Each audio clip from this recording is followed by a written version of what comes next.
Opposition نے آج طویل پریس کانفرنس کی اور بتایا کہ معیشت کا حال برا ہے. تحریک انصاف کی حکومت نے معیشت کا حال برا کر دیا ہے، مگر وزیر اعظم نے آج ٹویٹ کیا اور کہا کہ معیشت اب درست سمت میں گامزن ہے. جولائی کے نمبرز آئے ہیں.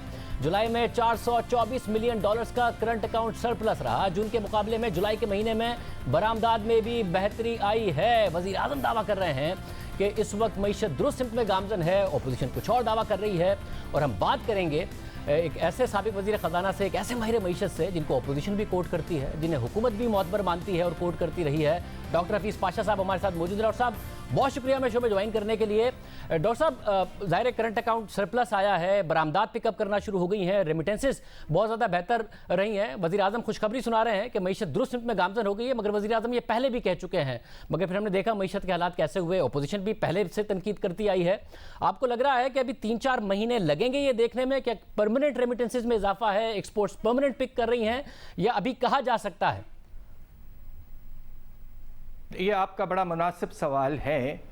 دیکھیے، اچھی خبر جو ہے، جو پرائم منسٹر صاحب نے انہوں نے خود ٹویٹ کیا ہے کہ ہمارا جو کرنٹ اکاؤنٹ کا خسارہ ہے وہ اب سرپلس میں چلے گیا ہے، تقریباً $424 ملین، اور اسی مہینے جولائی کے پچھلے سال یہ خسارہ میں تھا تقریباً $600 ملین، یعنی کہ ایک سال میں ایک مہینے میں $1 ارب کی بہتری آئی ہے. یہ بڑی نمایاں بہتری ہے، اور اس کی سب سے بڑی وجہ یہ ہے کہ ریمیٹنسز میں جولائی کے مہینے میں پچھلے سال کے برعکس 36% اضافہ ہوا ہے. مگر اگر آپ پچھلے سال کے ساتھ اسے دیکھیں، ہمارے برآمدات کو تو ان میں 15% کمی آئی ہے. اور مجھے افسوس سے کہنا پڑتا ہے کہ اگر پرائم منسٹر صاحب پورے توازن ادائیگی جسے بیلنس آف پیمنٹس دیکھتے، صرف کرنٹ اکاؤنٹ ڈیفیسٹ پہ اگر ان کا رجحان بڑھ کے فائنینشیل اکاؤنٹ وغیرہ پہ جاتا، کیونکہ ہمارے دوسرے بھی تو ٹرانزیکشن ہوتے ہیں نا، انویسٹمنٹ ہے، ہم لونز لیتے ہیں واپس کرتے ہیں، وہ سب کو اگر آپ لیں تو آپ کا جو توازن ادائیگی ہے جولائی کے مہینے میں پچھلے سال کے برعکس 60% سے زیادہ خراب ہوا ہے. میں پھر سے کہوں، 60% سے زیادہ خرابی آئی ہے. تو یہ ذرا پریشان کن بات ہے، اور اس کی وجہ سے بھی آپ دیکھیں گے کہ ہمارے ریزروز میں کرنٹ اکاؤنٹ سرپلس میں $424 ملین کے جانے کے باوجود ہمارے ریزروز میں مشکل سے $200 ملین کا اضافہ ہوا. اور اس کی وجہ یہ کہ فائنینشیل اکاؤنٹ جو ہے ہمارا توازن ادائیگی میں، اس میں کافی کمی آئی ہے. لہٰذا صرف ایک بات کہہ دوں میں کہ اس وقت کہنا کہ بہتری ہے یا خراب ہوا ہے سلسلہ، یہ آپ نے بالکل ٹھیک کہا، یہ بہت جلد ایک ججمنٹ کی بات ہے. انشاءاللہ اگلے 2-3 مہینے میں پکچر بالکل واضح ہو جانا چاہیے. خطرہ ایک یہ بات کا ہے کہ ریمیٹنسز میں جو 36% اضافہ ہوا ہے، اس کے وجوہات کچھ ایسے ہیں کہ آنے والے دن میں ہو سکتا ہے ان میں کمی آ جائے. ساتھ ہی بتائے گا کہ حکومت مسلسل ایکسٹرنل فرنٹ پر کرنٹ اکاؤنٹ ڈیفیسٹ کو اپنی سکسیس بتا کے معاشی سکسیس سٹوری بتا رہی ہے. فسکل خسارہ پچھلے سال 8.9% تھا، اس سال 8.1% تھا، اور زیادہ ہوتا. 540 ارب روپے جو وزیر اعظم نے کرونا ریلیف فنڈ اناؤنس کیا، اس میں سے خرچ ہی نہیں ہو سکے، ورنہ 9% سے بھی زیادہ ہو جاتا. اور جو ٹیکس ریفارمز ہیں وہ بھی آپ کو لگتا ہے کہ وہ بھی نہیں ہو رہے. اب تو ایمنیسٹی ہے ریئل اسٹیٹ پر بھی، تو جو ریونیو میں اضافہ کر کے اپنے، اور وہ ایک چیز نہیں نظر آ رہی ہے. فسکل ڈیفیسٹ میں اگر کوئی تھوڑی بہت کمی بھی نظر آتی ہے تو وہ خرچوں میں کمی، ڈیولپمنٹ ایکسپینڈیچر میں کمی کر کے نظر آ رہی ہے. جی آپ نے ٹھیک فرمایا. دیکھیے، یہ جو کمی آئی ہے خسارے میں پچھلے سال، اس کے 2 بہت بڑی وجوہات ہیں. ایک وجہ یہ ہے کہ اسٹیٹ بینک نے ریکارڈ نفع دیا، 900 ارب سے بھی زیادہ، جو تاریخ کا سب سے بڑا پروفٹ ہے. دوسری طرف، اور اس کی ایک وجہ یہ بھی تھی کہ آپ کو یاد ہوگا سر سود کافی بڑھ چکا تھا پچھلے سال، پھر کم ہوا ہے آخری کچھ دنوں میں. دوسری وجہ یہ تھی کہ آپ نے جو ڈیولپمنٹ کے اخراجات ہیں منصوبہ بندی پروجیکٹس پر، ان میں آپ نے بہت کمی کی، تقریباً 20 سے 25%، اس لیے کم ہوا ہے. آپ نے بالکل ٹھیک کہا کہ ریونیوز میں جب تک اضافہ نہیں ہوتا ہے، اور جس طرح ایکسپورٹس میں اضافہ نہیں ہوتا ہے، یہ ہمارے بدن کے خون ہیں، ایکسپورٹس اور ریونیوز میں کوئی اضافہ نہیں ہوا ہے. اس کے باوجود کہ پچھلے سال کے بجٹ میں ہم 700 ارب کے نئے ٹیکسز لائے تھے. اور جو ڈاکیومنٹیشن کا جو کوشش تھی وہ بعد میں چھوڑ دیا گیا، اس لیے کہ جب پروٹیسٹ ہوئے تو حکومت وڈرو اور اس کے نتیجے میں وہاں کوئی ہمیں ریونیوز میں اضافہ نہیں نظر آیا ہے۔ اس سال کا ٹارگٹ 24% اضافے کا ہے۔ اب دیکھیے اللہ کے فضل سے ہم اس کے قریب آتے ہیں یا پھر پچھلے 2 سال کی طرح ہم ٹارگٹ کے کافی پیچھے رہتے ہیں۔ ڈاکٹر صاحب مگر اگر کرنٹ اکاؤنٹ ڈیفیسٹ کو کنٹرول بھی کر کے رکھے حکومت تو 1.25% کی گروتھ اور فسکل خسارہ 8% سے اوپر، تو ہم کیا یہ جو قرضوں کے جال میں پھنسے ہوئے ہیں اتنی کم گروتھ کے ساتھ نکل پائیں گے کرنٹ اکاؤنٹ ڈیفیسٹ کو کنٹرول کر کے اور ہائی فسکل ڈیفیسٹ کے ساتھ، یا مزید اس میں پھنستے چلے جائیں گے؟ دیکھیے یہ بھی آپ کا بہت ہی میں سمجھتا ہوں کہ ایک بہت ہی اچھا سوال ہے۔ یہ کیسے ہو سکتا ہے کہ ایک ملک کا تجارتی خسارہ بہت کم ہو اور بجٹ کا خسارہ بہت زیادہ ہو؟ یہ ایک طرح سے سمجھنے والی بات ہے کہ آنے والے دنوں میں اگر آپ کا بجٹ ڈیفیسٹ زیادہ رہتا ہے تو اس کا جو ہے اکانومی پر ڈیمانڈ کا پریشر بڑھتا ہے اور اس کے بڑھنے کی وجہ سے امپورٹس میں اضافہ ہوتا ہے۔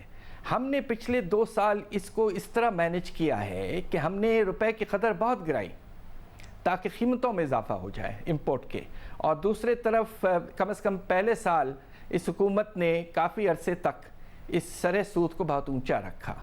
اگر آپ سر سود کو مناسب رکھنا چاہتے ہیں اور روپے کی قدر کو اتنا زیادہ گرنے کی کوشش نہیں کرتے ہیں گرانے کی، تو خطرہ یہ ہوگا کہ آپ کا بجٹ ڈیفیسٹ بڑھے گا تو کرنٹ اکاؤنٹ ڈیفیسٹ پہ بھی پریشر پڑے گا۔ اس لیے بہت ضروری ہے، جس طرح میں نے پہلے کہا، کہ آپ کے 2 چیزیں جو ہیں ان کو بڑھانا حد سے زیادہ ضروری ہے۔ ایک برآمدات، دوسرے آپ کے ریونیوز۔ اگر ان میں اضافہ نہیں ہوگا تو اکانومی میں سٹیبلٹی نہیں آئے گی اور امبیلنس چلتا رہے گا۔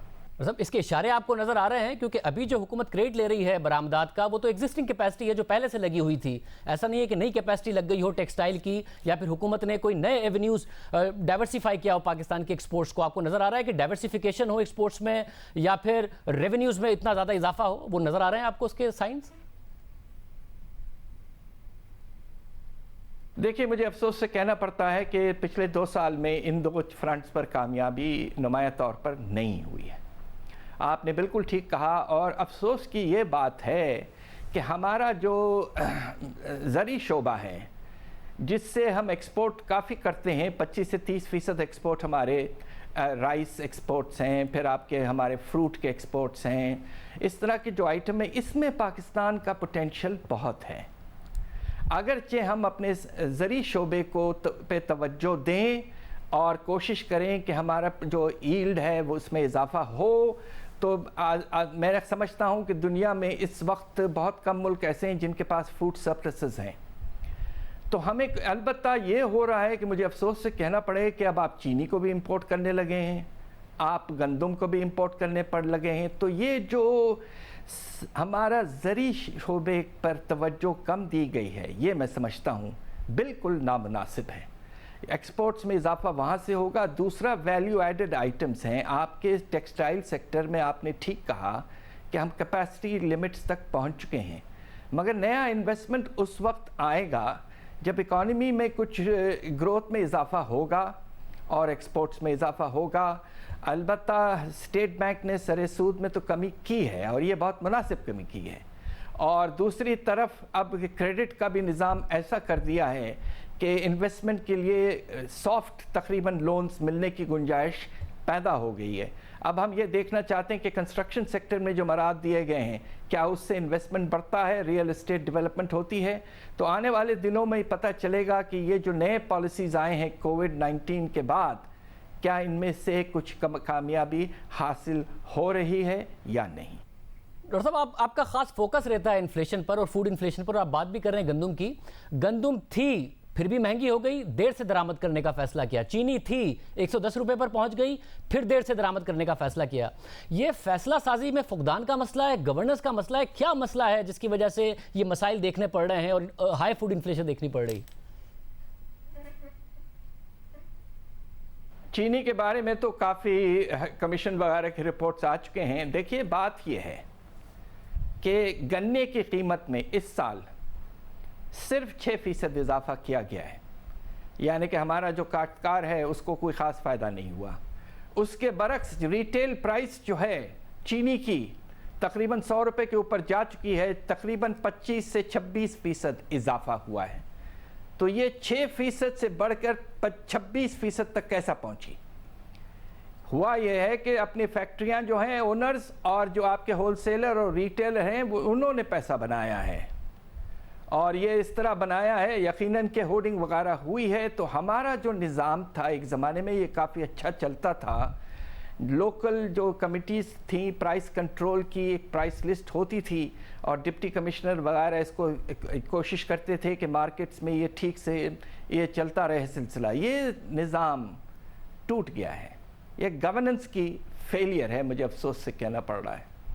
اب آپ یہ دیکھیے کہ اب لگ یہ رہا ہے کہ آٹے کی بھی امپورٹ ہمیں کافی کرنی پڑے گی، اس لیے کہ شاید شارٹ فال جو ہے وہ 10 لاکھ سے 15 لاکھ ٹن کا ہو۔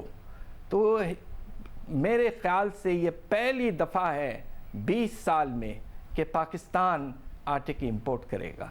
یہ بے انتہا افسوسناک بات ہے۔ ڈاکٹر حفیظ پاشا صاحب ہمارے ساتھ موجود تھے۔ حکومت خود ان کی رائے کو بہت معتبر مانتی ہے، اور ان کا خیال ہے کہ اگر ترقی کی راہ پر گامزن ہونا ہے تو ریونیو بڑھانا پڑے گا، ٹیکس ریونیو بڑھانا پڑے گا، برآمدات بڑھانی پڑیں گی، اور انفلیشن پر، مہنگائی پر قابو پانا پڑے گا، جس میں گورننس کا جو ایک نظام ہے اس میں ایک مسئلہ نظر آ رہا ہے۔